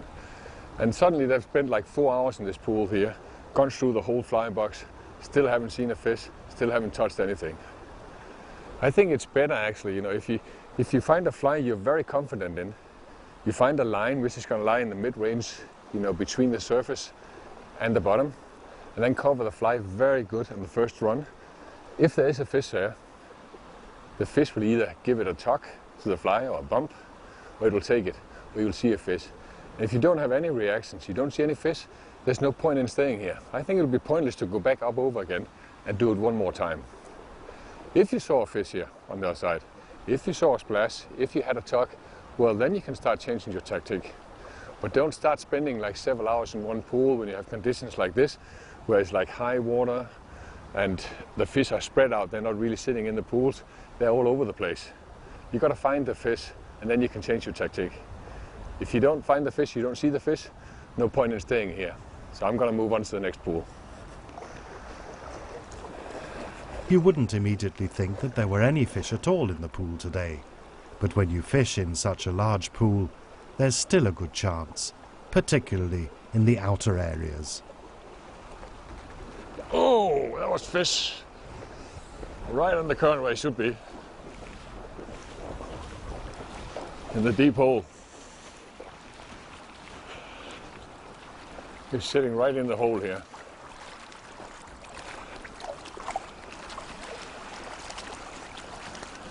It's a good take too. So they were not up in the bigger pool above, they were actually in the lower pool where the big hole was. But this one might have been pulled from the other side, where the slow current is.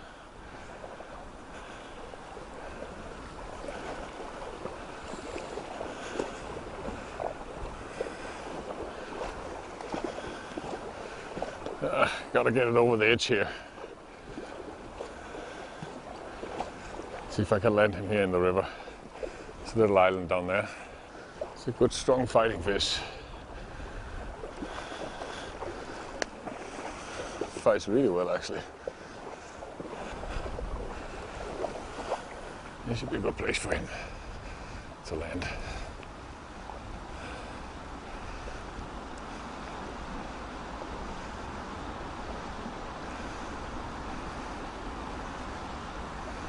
See if I can land the fish here on the shallow water. There we go.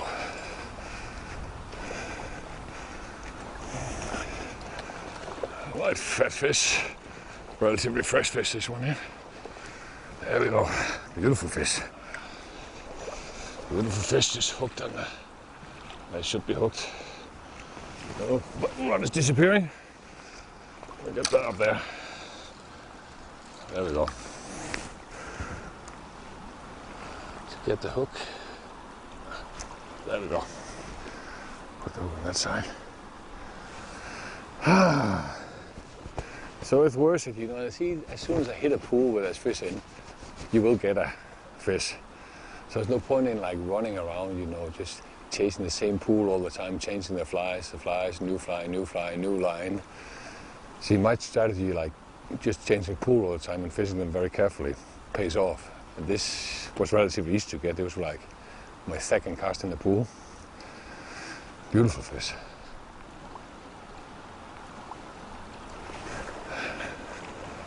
So, now you can go back and enjoy your freedom. There you go. Perfecto.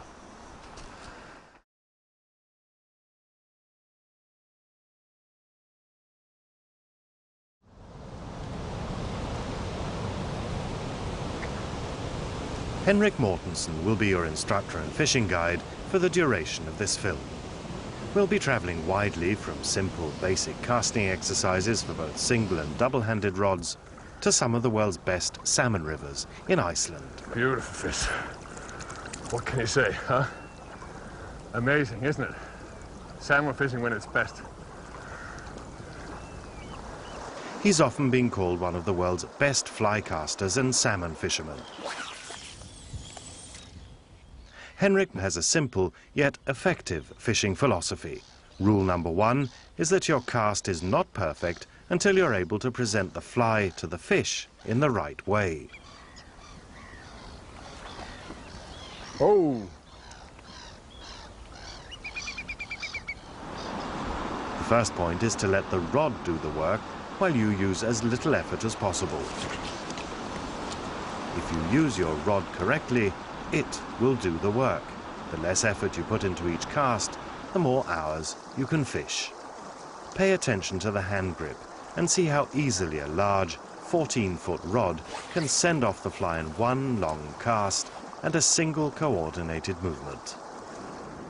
Raising the line is generally a neglected movement in the cast. Raising is the first movement. This is where you begin your cast. Yeah, we got him. Line just on top of the neck.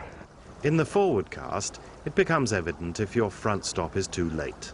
That gives a large and open loop with lots of air resistance and little fall time, so avoid that. Everything gets much more nice, much more smooth when you use the body at the same time. And you can angle the line out suddenly. There. Now we're going to try another technique. We tried the hits and it seems like it doesn't work today, so what we want to do now, we want to try the Francis technique. It's the fly you cast upstream and get down, and then you actually raise the fly right in the face of the fish. And it is like this: either he takes the fly or he leaves the spot.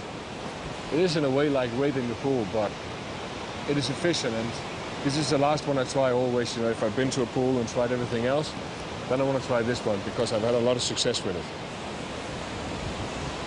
This fly's coming up, now he's coming, he's coming. He's got it. What we have to do now is keep the fish in the pool and get him tired there, and then we got about one chance or two chances to land him, and that's it. Because this is a long stretch, and if he gets down in the hard water there, it's over.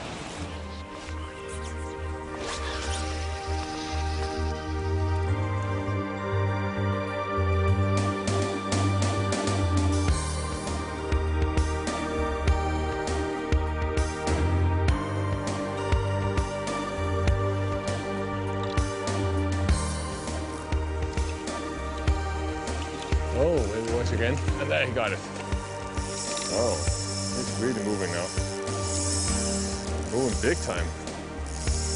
Oh, gee, what a jump.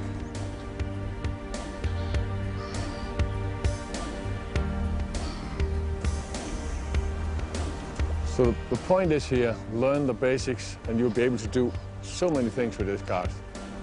So you can just play with it in the air, you can do anything, just matter that the leader is the one that's going to be on the surface. As long as the leader's on the surface, when you go forward, you'll have the tension on the rod and you'll be able to cast anywhere. And you can put in as many circles as you like, actually. Look at this one, for example. 2 circles, leader back in the water and out. Do it one more time. 2 circles, leader in the water and out. You can do whatever you like. Life is so much more fun as a salmon angler when you control all those casts.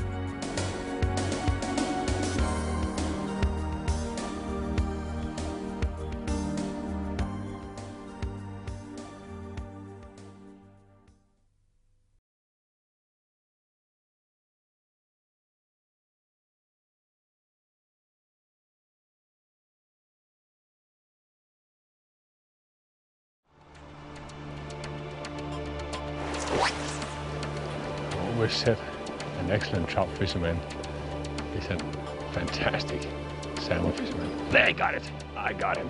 That's an awesome salmon. In my 4th DVD, the theme is going to be the Scandinavian spey cast. The whole essence of learning the Scandinavian casting style is exactly to be able to fish down along the riverbank in the way that Henrik is doing it in this pool. Oh, gotcha. And in this way here, I actually put a lot of tightness into the rod. I actually loaded quite deeper. The spey cast worked in a different way because there they put the line and the leader behind them. And this way here, they could actually go across on the current and put the line out. My experience tells me that the salmon will be on the inside of the curve. And that's because you have the deep part there. The Scandinavian way is different. We kind of use the left hand to cast with instead. Back to Scotland again. So we're now going to have a look at the double spey cast. And again, this is on the wrong shoulder, if you like. You can generate a lot of power into your cast by actually moving the body back and forth. I don't know where the fish is located in it, so I have to figure that out. There we go. And you have a strong current here, so if I cast it very much across on the spot I wanted to fish, the fly will come way too fast. The first fly I fished very slow over the pool. This one I want to speed up a little bit so it comes fast over the pool. Oh, not under the wood. Not under the wood, baby. Come on back. I've decided on a very light intermediate tip. There. Oh, nice fish. What could be more simpler than that?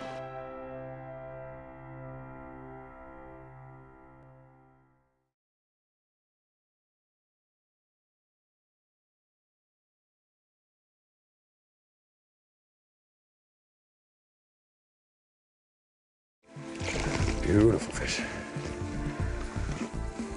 This, my 3rd DVD, is going to contain fishing strategy. It's going to contain how to fish a hitch, and I'm going to go really deep into it. There it goes. Easy. And you can do that when you stay away from the bank. You can actually take men like this. Here I'm bending downstream a little bit. That's because I want the fly to sink. When you use a hitch fly, you actually have the leader coming in the side of the tube. And this way you actually drag the tube on top of the water. Got him!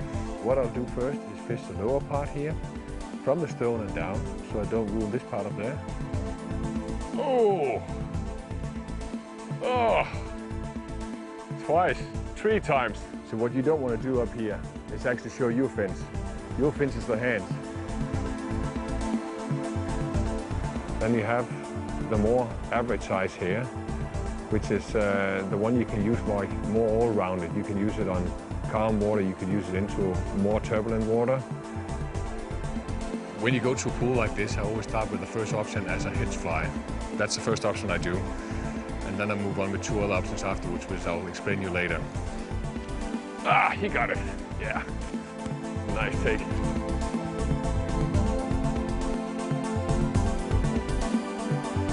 Oh, got it.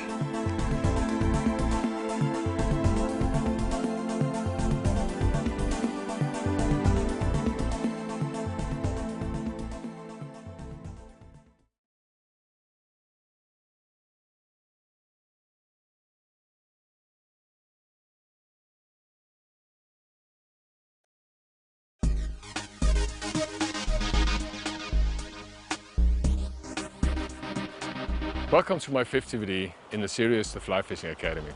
In this DVD I'm going to pick up from my previous one and I'm going to talk a lot about the casting. Also I'm going to show you something about dry fly fishing, which is in a very exciting form of fishing when you're fishing for salmon. Better to cast a little too short than too long, so you keep the line out the pool at least. There he goes, got him. Yeah. This is probably the fly I use the most. I mean, that's why I have a lot of them on me. This is a very nice run, but still you got like 3 different kind of currents coming into it, and you can fish this different kind of ways.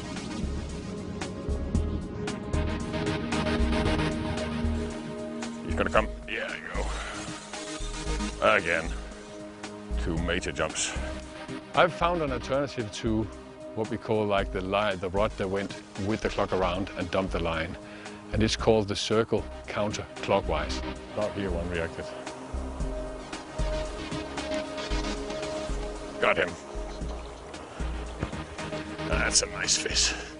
This is a salmon, for sure. Beautiful fish. Now to make a good lift, you gotta bring the rod into your left side, and then you bring the rod around all the way up and in, and go back out again. But that's a beautiful fish. Good, well, heavy fish. Really heavy. That's the way you want to let them go.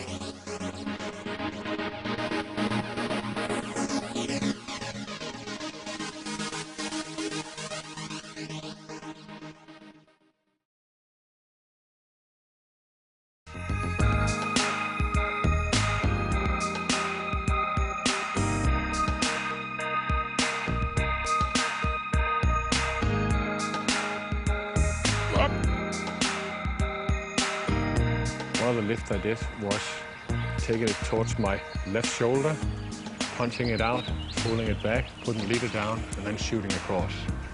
This way you can have a lot of loops hanging inside each other. This way you have 2 loops hanging down. Yeah, got him. I'm gonna use a nymph for this one, very small nymph. Oh, beautiful jump. Here we have a very big pool, which is very good for dry fly fishing. We have a calm service. It's always very exciting to fish at night, because you know the strike comes just like a lightning. Got it. Even small flies give big fish. Yeah, got it. Worked. You can actually just move the whole concept of casting over to your left side. Oh, you got it. You don't have to fight the wind. The wind is actually helping you here. Go around, put the rod up vertical, and put it out like this. This way, the loop comes straight out. This is an 18-pounder fish. Really deep, really heavy.